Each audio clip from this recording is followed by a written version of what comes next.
ძალიან დიდი ხანია შეჩერებულია, ეს არის სანიაღვრე არხი.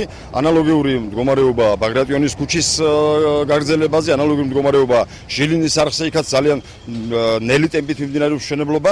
აღარ ვსაუბრობ მე დიდ ინფრასტრუქტურულ პროექტებზე, რომლის განხორციელებაზეც უკვე რა თქმა უნდა ფიქრიც ზედმეტია, ოცნებაში გადავიდა, ასე რომ აი ამ პროექტების დასრულება მაინტერესებს და მაინტერესებს ვისაც ეს ეხება, შეუძლია თუ არა თქვა პროექტები განახორციელოს ქალაქში ნორმალური ტემპით, რომ არ იყოს აი ესეთი მდგომარეობა. სანიაღვრე კოლექტორების მშენებლობას, ეს არის ბულვარის მიმდებარე ტერიტორიაზე, უნდა ითქვას, რომ კომპანია იყო ქართულ-თურქული ერთობლივი კომპანია, რომელმაც არაკეთილ სინდისიერად შეასრულა სამუშაოები.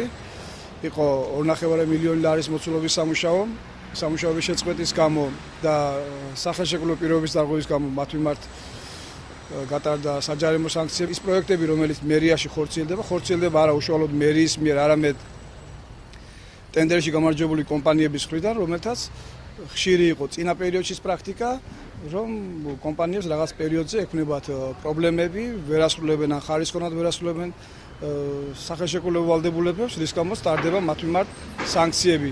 გამომდინარე აქედან უშუალო მერიის ბრალეულობა, რომ რაიმე საქმიანობა შეაჩერა, ფინანსური პრობლემა ამ ეტაპზე ნამდვილად არ არის.